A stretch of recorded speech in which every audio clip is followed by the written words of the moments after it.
Mi nombre es Alejandro Chu, soy arqueólogo de la Universidad Nacional Mayor de San Marcos. Yo les voy a hablar un poco sobre el periodo precerámico tardío.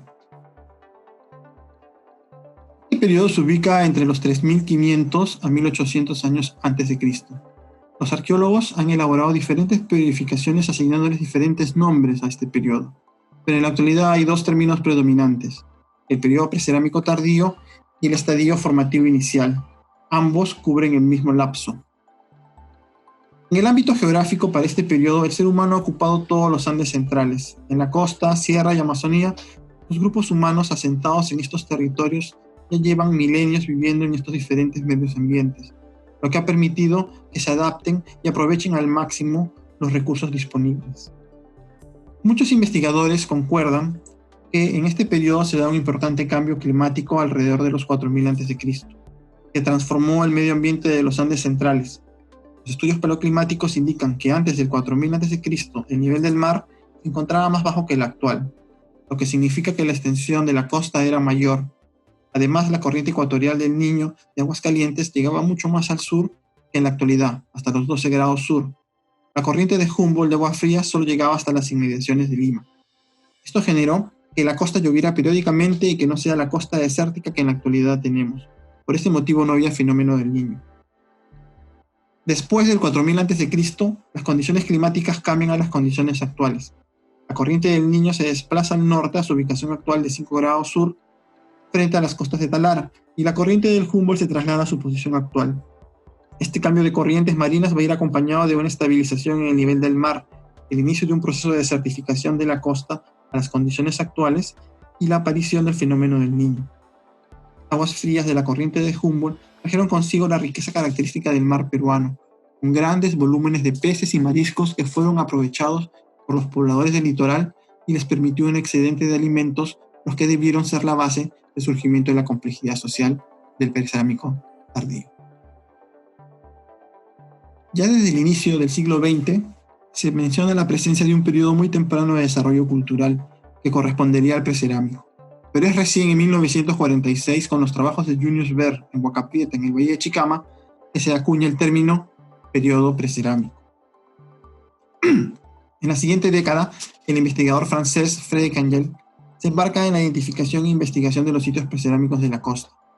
Durante varias décadas, Angel va a excavar en sitios como Chilca Pueblo 1, Paloma, Asia, Río Seco, Culebras, entre otros. En El Paraíso, Angel va a hacer la primera experiencia de restauración de patrimonio arqueológico precerámico monumental. En la actualidad, el Ministerio de Cultura ha retomado. En la década de 1960, el arqueólogo norteamericano Garlani va a trabajar en Ancón y en el Valle Bajo del Chillón.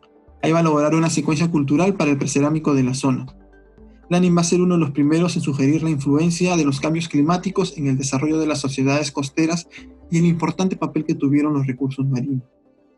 En décadas posteriores, varios investigadores van a enfocarse en el surgimiento de la civilización en los Andes relacionando los cambios climáticos que se dieron a partir del 4000 a.C. y en la arquitectura monumental que observamos durante este periodo. Se realizan excavaciones en sitios claves como en Áspero, en Supe Puerto, por Robert Feldman, y en El Paraíso, por Jeffrey Quilter, que va a generar más datos para entender el precerámico tardío.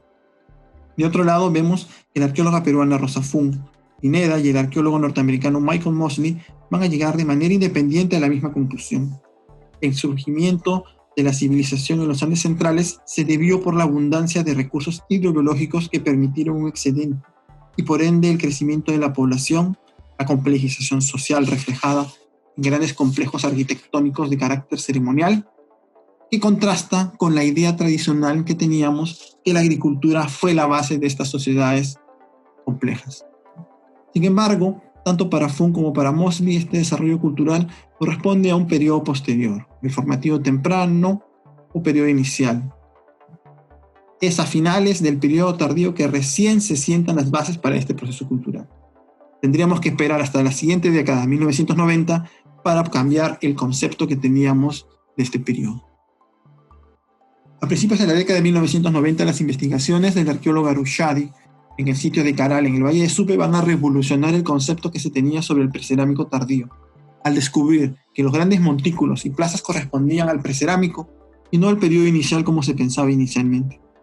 Este descubrimiento cambió de manera radical el concepto que se tenía acerca del surgimiento de la civilización en los Andes, que antes de las excavaciones de Caral estaba asociado a la cultura chavín, casi 1000 años después.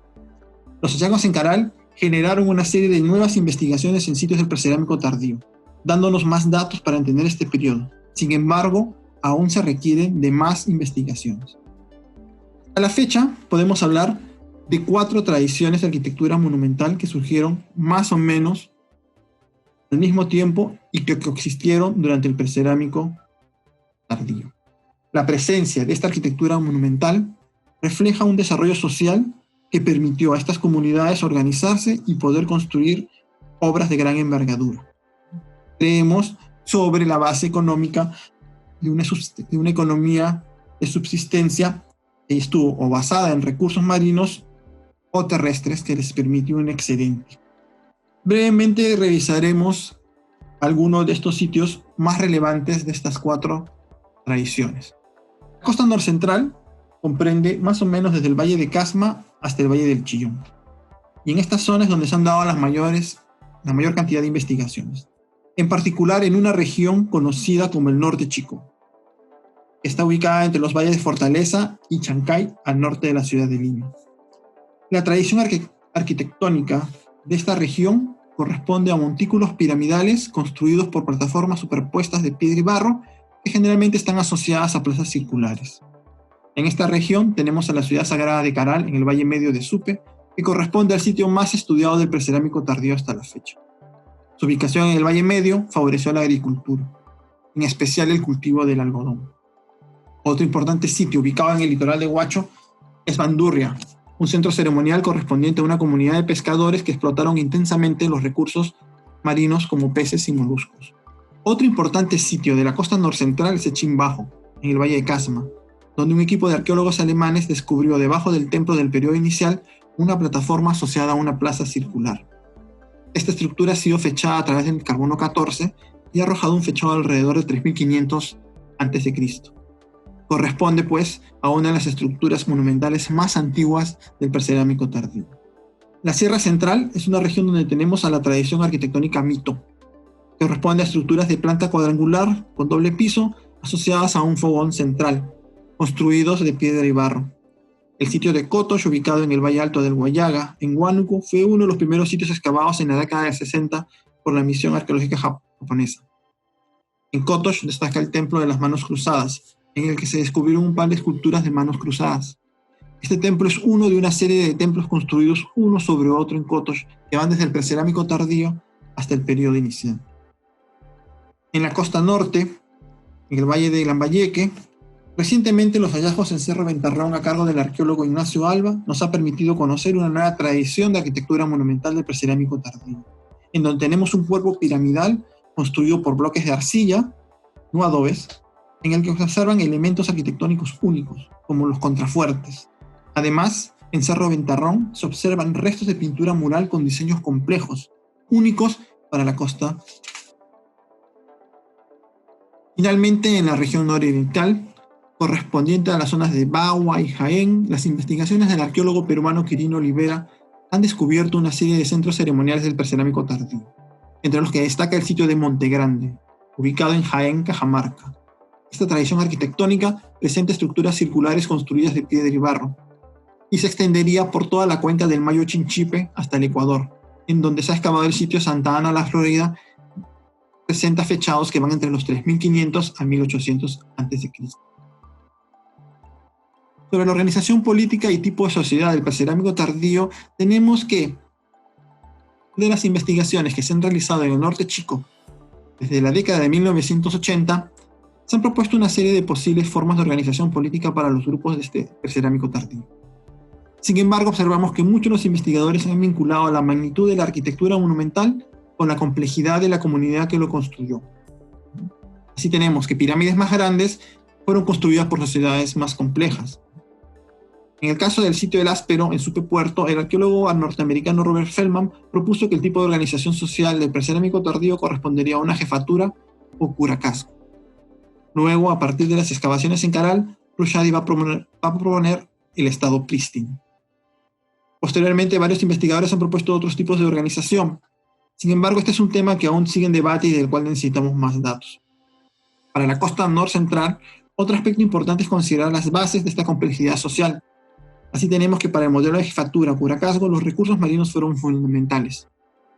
En el caso de Caral, tenemos una combinación entre recursos terrestres y marinos, como la base del estado prístino. Mientras que para otros investigadores, como es el caso del arqueólogo Jonathan Haas, los recursos terrestres provenientes de la agricultura fueron los únicos necesarios para la complejización social, tal como se dio en otras civilizaciones del planeta. De esta manera, podemos formular que a partir de una base económica basada en la explotación de recursos marinos, terrestres o una combinación de ambos, se logró un excedente de recursos que permitió desarrollar sociedades complejas, cuyo grado de complejidad aún está en debate.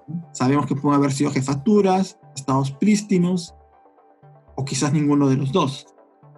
Estos procesos de complejización, para el caso de los Andes centrales, estuvieron vinculados con el surgimiento de un sistema religioso, del cual tenemos las evidencias más claras en la arquitectura monumental.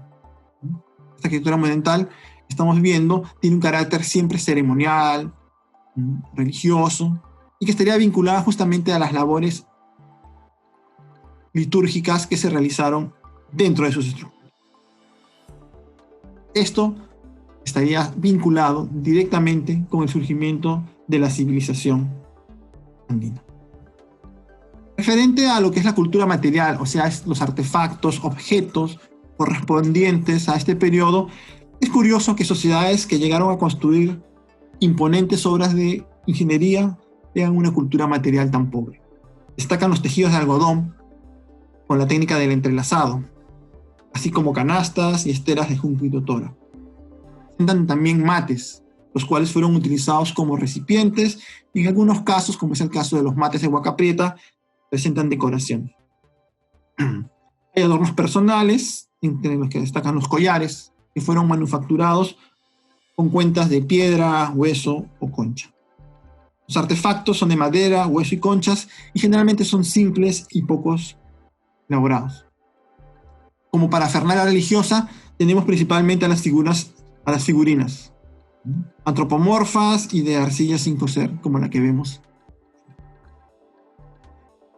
Para finalizar, quisiera destacar dos aspectos sobre el precerámico tardío. Tenemos por primera vez que surgen complejos sistemas sociales relacionados con la emergencia de una religión, y que esto se reflejaría en el carácter ceremonial de la arquitectura monumental. Y considero que este periodo sienta las bases de todos los desarrollos culturales posteriores en los Andes centrales, hasta los incas, y que todos estos desarrollos conformarían lo que conocemos como la civilización andina. Si quieren saber más sobre el precerámico tardío, les dejo una serie de enlaces con videos y publicaciones en línea que pueden complementar esta breve exposición. Gracias.